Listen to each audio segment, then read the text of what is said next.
이제부터는 헷갈리는 치아보험, 이제 좀 알 것 같지만 조금 헷갈리는 부분들을 Q&A를 통해서 풀어가는 시간을 가져볼게요. 우리 똑똑하게 상담하기. 이건 사실 별 어렵지 않습니다. 어떻게? 약관에 명시한 그대로 가감없이 상담하면 되기 때문이죠. 약관에 명시한 그대로 설명을 드리면요, 환자와 트러블이 있을 필요가 없어요. 그래서 이 약관을 잘 또 확인해 보셔야 됩니다. 이 강의를 들으시는 분들은 많은 이미 경험을 해보셨을 텐데요. 그 경험에서 이게 정답이 뭘까라는 고민을 하셨을 때 약관을 보시면 정답이 나와 있는 경우들이 꽤 많아요. 그래서 제가 가장 추천드리는 것은 좀 헷갈리는 부분이 있다. 그러면 일단 약관을 보고 설명해 주셔라 라고 안내 드리고 싶습니다. 그럼에도 불구하고 제가 많이 헷갈릴 수 있는 부분들, 저도 많이 받은 질문들을 좀 정리를 해봤는데요. 첫 번째, 보장되지 않는 항목에 대한 이야기입니다. 이건 너무 당연하게 잘 알고 있는 부분이지만 그래도 한번 짚고 넘어가야 될게요. 우리 환자분들 중에서 또는 처음 이런 보험에 대해서 좀 관심을 가지시는 분들은 헷갈릴 수 있어요. 치아보험, 입 빠진 후에는 못 드나요? 이런 질문 하시는 분들 있습니다. 그리고 보험 임플란트도 사보험 받을 수 있나요? 이게 왜 질문이 되지? 라고 생각하시는 분들도 있을 거고요. 맞아. 보험 임플란트는 나라에서 해주는 거니까 안 되나? 라고 질문을 하시는 분들도 있을 거예요. 일단 첫 번째, 치아보험 입 빠진 후에는 못 드나요? 들 수는 있죠. 하지만 입 빠진 그 자리에 임플란트를 하는 것은 보장이 되지 않겠죠. 보험 임플란트 사보험 받을 수 있나요? 받을 수 있겠죠. 하지만 이를 빼고 임플란트를 했을 때만 보장을 받을 수 있겠죠. 이렇게 이를 뺀 자리에 치아를 보장한다. 치아보험은 말 그대로 치아를 보장해주는 보험이다 라는 거 기억해 주시고, 발거 진단, 발거 원인, 발거 후에 해당 연구치의 보철 치료를 했을 때만 임플란트 보장이 된다. 너무 여러 번 설명했지만 우리 모르실 수 있고요. 이런 부분들을 어떻게 더 쉽게 설명을 드릴 수 있을까 고민을 좀 해봤을 때 저는 전문가처럼 이야기하고 싶었습니다. 그래서 우리 환자분께서 질문을 하셨을 때 나 이거 브릿지 벗겨내고 임플란트 보장 받을 수 있죠? 임플란트 할 건데 라는 질문을 하시면 저는 이렇게 말씀을 드려요. 치아보험 가입 전 발치한 치아는 보장이 되지 않습니다. 우리 치아보험이라는 것이 내 치아를 치료했을 때 보장해주는 보험이에요. 이렇게 말씀을 드려요. 그럼 환자분이 이렇게 얘기하죠. 그냥 입 뺐다고 써주면 안 돼요? 입 뺐다고 하면 안 돼요? 그러면 이때 안 되죠 라고 하는 것보다는 조금 더 전문가스럽게 이야기하고자, 이제 치료를 다 하시고 나서 보험금을 청구를 하려면 이를 빼기 전, 이를 뺀 후, 그러니까 임플란트 식립을 한 후 사진을 엑스레이를 첨부하라고 합니다. 치아가 있는 상태와 치아가 없이 임플란트가 심겨져 있는 상태 두 개의 사진을 보고 임플란트를 했구나 라고 평가를 한다는 거죠. 그래서 있던 이를 왜 발치했는지, 언제 발치했는지 전후 엑스레이가 다 첨부가 되기 때문에 그렇게는 이를 뺐다고 써주는 것은 의미가 없습니다. 안 됩니다 라고 안내를 드려요. 그리고 또 하나 궁금해 하시는 것들이 치아랑 연구치를 좀 구분을 해서 체크를 해봐야 되는 부분들이 있어요. 우리 이제 항목들이 여러 가지가 있었죠. 여러 가지 항목들 중에서 치아당 보상이라는 부분이 있었고요. 연구치 발거당 이렇게 써 있는 경우도 있었어요. 그리고 자세히 또 약관을 보면 연구치만 해당이 되는 경우도 있었고 유치가 또 같이 해당이 되는 경우도 있었어요. 이런 부분들도 약관에 정확하게 명시가 되어 있습니다. 우리 연구치라 하면요, 유치가 빠진 후 나는 자연치를 말을 하면서 여기 단이라는 게 있죠. 제3대구치 사랑니는 포함이 되지 않는다, 제외다 라고 기록이 되어 있어요. 그러면 지금 왼쪽의 적용 범위에서 연구치 크라운 치료 사랑니 되지 않겠죠. 임플란트 연구치 발거 한 개당 사랑니 포함이 되지 않겠죠. 그러면 다시 한 개의 근간 치료 치아당 보상이라고 되어 있고요. 그 외에 발치라든지 이런 것들도 치아당 보상이라고 되어 있습니다. 그런 경우는 사랑니가 보장이 될까요? 제가 확인을 해봤더니 우리 기본 계약에 보험금을 지급하지 않는 사유를 저희가 확인을 했을 때 이 두 번째 보험금을 지급하지 않는 사유와 다른 점이 있었어요. 두 번째 제가 보여드리는 캡처 화면은 보험금을 지급하지 않는 사유 총 5번의 사랑니에 대해서 기록이 되어 있죠. 사랑니는 보험금을 지급하지 않습니다 라고 보철치료 연구치에 해당이 되는 부분에 대해서는 기록이 되어 있었던 거죠. 그러면 보험금을 지급하지 않는 사유에 사랑니가 없으면 치아치료, 이 치아당 보상하는 부분에서 사랑니도 보장을 받으실 수 있는 겁니다. 이렇게 치아랑 연구치를 좀 구분해서 보셔야 되고요. 이렇게 한번 구분해서 보시면 증권에 연구치라고 명명이 되어 있는 것들을 많이 발견하실 수 있을 겁니다. 치아라고 되어 있다 하더라도 사실 약관을 보면 연구치라고 기록되어 있는 경우들이 많아서 저는 대부분 사랑니는 보장되지 않습니다 라고 말씀을 드리기는 합니다. 그리고 두 번째, 보장되지 않는 항목의 질문입니다. 충치가 심해서 입 빼고 임플란트 해야 된다고 했으니 당연히 임플란트 보장되죠? 라는 질문을 받았어요. 그럼 증권을 한번 보고 저희 치료계획에서 얼마 보장 받으실 수 있는지 분석 도와드리겠습니다 라고 진단을 확인을 했더니 보니까 임플란트 무제한에 200만 원씩 보장을 받으실 수 있는 환자분이셨던 거예요. 임플란트 총 5개를 하셨고요. 이를 빼고 임플란트를 총 5개를 하셨고 그래서 이분은 1000만 원 보장 가능하십니다 라고 안내를 드렸겠죠. 그런데 보장을 못 받았으니 1000만 원 배상해 라는 답변이 저에게 왔습니다. 그럴 리가 없는데 왜 보장을 못 받으시는 거지? 분명히 증권과 치료 계획상으로는 보장이 가능한데 알고 봤더니 우리 앞서 보장이 되는 상병이 있었죠. 근데 보장이 되지 않는 상병 K03, K08로 치료 계획서와 치료 확인서 K03, K08로 치료 확인서와 차트 4번이 나간 거죠. 우리 일반적으로 발치를 할 때 치과에서 잔존 치근 상병이랑 난발치를 할 때 치아의 강직증, 망곡증 이런 K03, 08이라는 상병으로 청구를 하는 경우들이 많습니다. 하지만 보험회사는 이 부분을 알지 못한다고 저희 설명드렸었잖아요. 실제로 치아 관련 담보 보장하지 않는 사유에 명확하게 K03, K08은 명확하게 분류코드 K03, K08은 보험금을 지급하지 않는 사유에 속합니다. 실제 원인은 그러하지 않는데 우리 충치랑 치주 질환 때문에 이를 빼신 건데 지금 청구를 위해서 이렇게 K08, K03으로 차팅이 된 거죠. 진료 기록이 그래서 그대로 나간 거고 이것을 토대로 확인서를 작성한 담당자가 놓친 부분이라고 보여집니다. 우리 상병은요, 실제 진료 차트 3월이 나갈 때요, 2가지 항목 다 나갈 수가 있어요. 덴트앱 같은 경우에는 2가지 상병 다 기록을 해드릴 수가 있거든요. 그렇게 해서 2가지 상병 모두 다 기입을 한 후에 진료 4번이 나가면 되고요. 치료 확인서에도 걱정하실 게 없으신 게 질병 분류 코드 항목에 나 좀 헷갈리는데? 라고 하시면 그냥 해당 상병을 다 기록하시면 됩니다. 2가지를 쓰든 상관이 없어요. 꼭 한 가지만 써야 될 필요는 없습니다. 그래서 발치하고 임플란트를 했는데 이분은 K0이라는 상병과 K03이라는 상병이 같이 있었습니다. 라고 기록을 해드려도 전혀 보장받는 데는 무리가 없습니다. 발거의 원인 상병을 그냥 그대로 기입해 주시면 되는 거죠. 보험금 청구 시에는 저희 진료 기록지, 우리 치과 치료 확인서, 엑스레이 전후, 영수증 등이 필요하죠.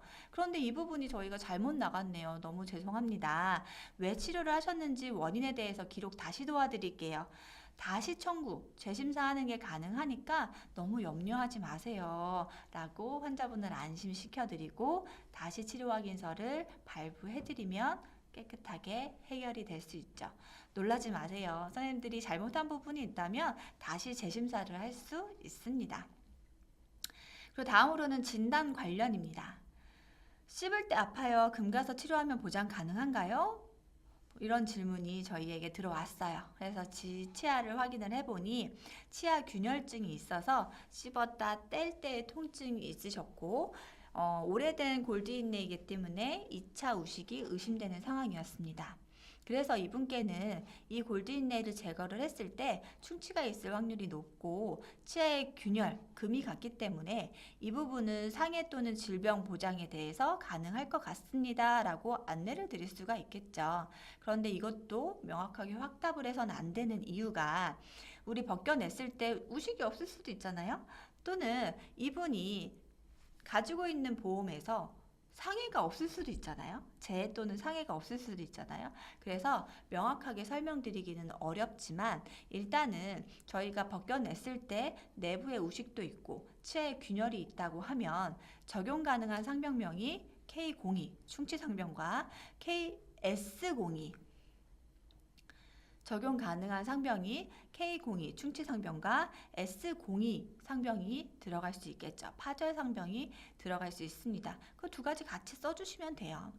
질병만 보장을 하는 치아보험을 가지고 있다.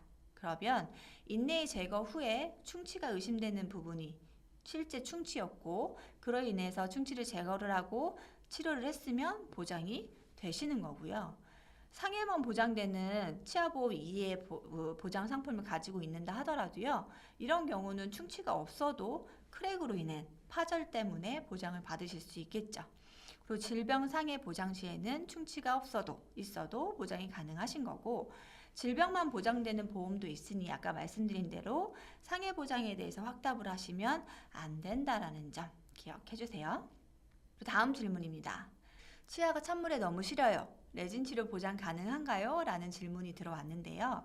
이 부분은 어떤 질환 때문에 이가 시린지 그것이 먼저 구분이 되어야 합니다. 지금 왼쪽의 사진들을 토대로 적용 가능한 상병에 대해서 파악을 해볼 텐데요. 왼쪽 사진 순차적으로 보시면 첫 번째 사진은 잇몸이 내려갔죠. 치아의 경조직이었던 우리 범랑질이 마모가 되어 있는 상태입니다. 이것을 우리는 치경부 마모증이라고 이야기를 하고요. 이 부분의 상병은 K03 마모 상병으로 나갈 수 있습니다. 그리고 두 번째 같은 경우는 이 마모가 너무 많이 진행이 돼서요. 치수, 신경이 노출이 됐습니다. 노출이 된 후에 이 뜨겁고 차가운 것에 민감하거나 아니면 아예 신경괴사가 일어났거나 이렇게 신경에 문제가 있는 염증 상태일 때에는 우리 K04 치수염 상병으로 나갈 수 있겠죠. 그리고 세 번째 같은 경우에는 이 부분, 치아의 경계 부분이 너무 파이다 못해 아예 부러져 버렸습니다. 이럴 때에는 우리 S02 파절 상병으로 나갈 수 있을 거고요. 마지막 사진은 이미 레진 치료를 했는데 시간이 오래 경과됨에 따라서 그 경계 부분의 변색과 2차 충치가 진행이 됐습니다. 이런 경우는 K02 우식 상병으로 나갈 수가 있겠죠. 치료의 주요 해당 상병에 따라서 실제 기입을 해주셔야 되는 부분이 있고요. 이러한 치료 진단은 저희가 할 수 있는 부분이 아니죠.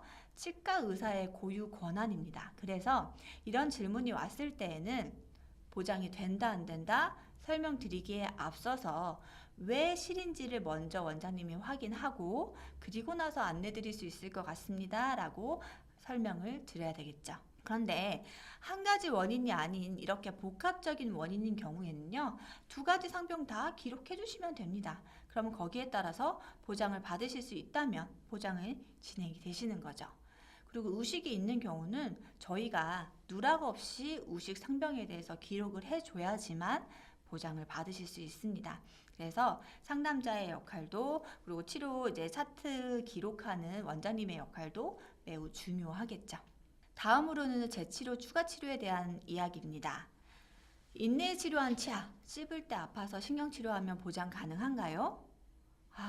또 어렵다 그죠? 사본 궁금합니다 라는 질문으로 처음에 인네일을 하셨다가 시린 증상으로 엔도 크라운을 하셨는데 이럴 때 엔도 크라운만 적어드리면 되는 건가요? 라는 질문이 있었고요. 또 크라운 했다가 파절이 돼서 임플란트를 진행을 하셨대요. 그래서 그냥 임플란트로 저희가 그냥 바꿔드린다고 해서 진행을 했는데 사보험 처리해드려도 되나요? 라는 부분이 있었어요. 이것에 대한 기준 한번 볼게요. 바로 180일입니다. 우리 동일 치아에 대하여 동시에 치과 치료 중 2가지 이상의 치료를 포함하는 복합 형태의 치료를 받은 경우 해당 치료 보험금 중 가장 높은 한 가지에 해당 치료 보험금을 지급합니다. 라고 약관에 명시가 되어 있어요. 이 부분을 임상으로 가지고 와서 예를 들어보자면 우리 신경치료할 때 충치를 제거하고 신경관 입구를 확립하기 위해서 뚫어놓은 부분을 보강, 레진이라는 재료로 보강을 하죠. 그럼 레진 충전이 보장이 가능하실 겁니다. 그리고 이를 씌우게 됩니다. 그러면 크라운 보장 가능하실 거예요. 그런데 이렇게 한 동일한 치아에 대해서 2가지 이상의 치과 치료, 레진과 크라운을 했을 때, 복합 형태의 치료를 받았을 때 그때에는 치료보험금 중 가장 높은 한 가지 크라운만 지급합니다. 라는 뜻이었어요.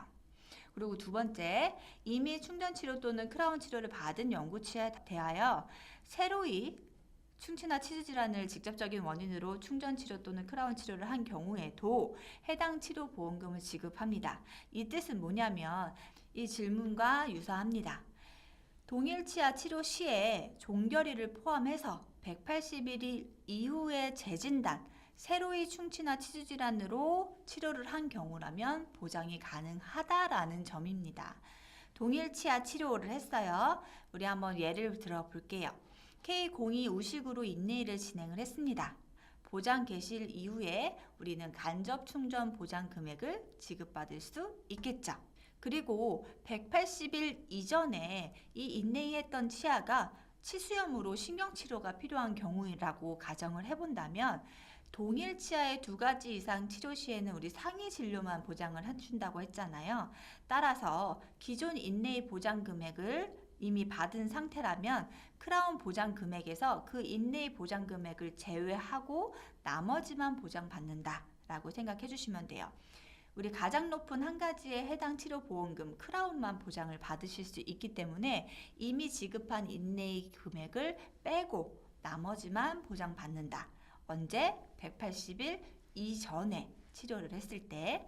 그럼 반대로 180일 이후에 치수염으로 신경치료를 했을 때에는 180일이라는 그 기준을 재진단을 한 것으로 보장이 가능합니다. 따라서 인내의 보장 금액 이외에 크라운까지도 보장을 받으실 수가 있는 거죠. 그래서 이 180일이 참 중요하다라는 점. 그러면 이런 질문이 들어올 수 있어요. 진행 중인 치과 치료 마무리하기 전에 보험이 만기가 되면 어떻게 됩니까? 보니까요. 이때에도 180일이 참 중요했습니다. 라이나 약관을 한번 볼게요. 7번 항목에 보시면 치과 치료 보장 개시일 이후에 치과 치료가 필요하다는 진단을 받았으나 의사와 치료 일정 협의를 사유로 보험기간 만료 후 계속 치료하는 경우는 보험기간 만료일 이후 180일 이내의 치과 치료는 보장하여 드립니다. 라는 부분이에요. 내가 보험은 끝났지만 보험기간 만료일 이후 180일 이내까지 치과 치료를 해서 완료가 되는 경우는 보장한다라는 점이라는 거죠. 그래서 진행 중인 치과 치료 마무리 이전 보험 만기돼도 180일 이전에는 보장이 된다. 그리고 아까 에이스도 우리 임시 크라운만 장착해도 보험금을 준다고 했잖아요. 이런 부분들도 더불어서 기억해 주시면 좋을 것 같습니다. 그래서 쉬운 이가 검게 보여요. 보장 가능한가요? 라는 질문을 받았어요. 대부분 우리 환자분들이 알고 계십니다. 미용상 치료를 하거나 수리 복구 대체 치료는 보장이 되지 않는다라고 잘 알고 계세요. 그래서 쉬운 치아 이거 다시 치료하는 거 안 된다던데 괜찮아요? 라고 이제 질문을 하시는 경우들이 있어요.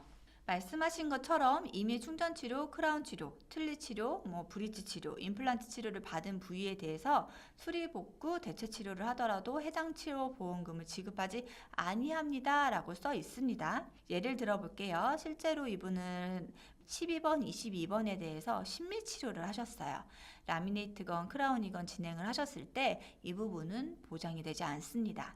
또 씌운 치아에 보철물이 파절이 됐죠. 우리 예전에는 일반 도자기로 씌웠을 때 많이 파절이 이루어졌었습니다. 그리고 레진이 탈락을 하거나 인레이, 도자기로 인레이를 하는 경우는 강한 힘에 도자기 인레이가 파절되는 경우들도 있을 수 있어요. 이런 경우는 보장이 되지 않아요. 그 이유가 이 치아에 대한 치료 상병은 T85.6 치과 보철물의 파절 및 상실로 나가기 때문입니다. 그런데 마지막 씌운 치아의 2차 충치로 재치료를 하는 경우는 보장이 가능합니다. 이분은 상악 4전치를 크라운을 연결한 스플린트 크라운이 되어 있는 상태신데 보면 잇몸이 내려가 있고 기구를 통해서 내면의 상태를 체크해 봤을 때 2차 충치가 모두 진행이 된 상태였다고 가정을 해본다면 이분은 벗겨내고 다행히도 새로 크라운을 씌웠을 때에는 보장이 되겠죠. 하지만 이때 4개 다 보장이 된다 안 된다 설명드릴 순 없습니다. 왜냐? 연간 개수 제한을 체크해야 되기 때문이죠. 이렇게 사실 좀 고려할 부분들이 많아요. 그러면 또 예를 들어 볼게요. 기존 골드 브릿지의 재치료, 축지 치료하고 다시 브릿지하면 보장 가능한가요? 이제 개념이 좀 성립이 되셨죠. 우리 치료하는 그 치아, 지대치에 질병 상해가 있다면 보장이 가능합니다. 17번이랑 15번을 연결한 골드 브릿지에 구멍이 나 있었어요. 구멍이 나 있는 치아를 제거를 해보니 양쪽 다 지대치에 충치가 있었습니다. 그래서 그 부분에 크라운을 다시 하시는 것은 보장이 K02로 되죠. 하지만 그 가운데 상실치에 다시 인공치아를 넣거나 아니면 그 부분에 임플란트를 하는 것은 보장이 되지 않겠죠. 두 번째 케이스예요. 11번, 22번 브릿지, 3유닛 브릿지가 탈락이 됐습니다. 그래서 재치료를 할 때 임플란트로 상실치 부분을 식립하지 않고요. 우리 12번을 연장을 해서 4유닛 브릿지로 치료를 한 경우라고 가정을 해봅시다. 그러면 11번, 22번은 보니까 충치가 있던 거죠. 그래서 K02로 크라운 보장이 가능해요. 하지만 21번 원래 이가 없었던 상실치 부분에는 다시 브릿지를 하는 것은 보장되지 않겠죠. 그리고 여기서 중요한 게 12번에 대해서입니다. 12번은 멀쩡한 치아인데 안전한 브릿지 연장을 위해서 치아를 삭제하고 크라운을 했다라고 하면 크라운은 보장되지 않습니다. 하지만 이 12번에 충치가 있거나 잇몸이 좀 건강하지 않아서 연결을 해야 되는 경우 또는 약간의 치아 파절 손상이 있는 경우라면 보장이 될 수 있습니다. 그래서 이렇게 진단에 따라서 보장 여부가 달라진다. 지대치에 질병이랑 상해가 있다면 보장이 가능하다라고 정리해 보실 수 있습니다.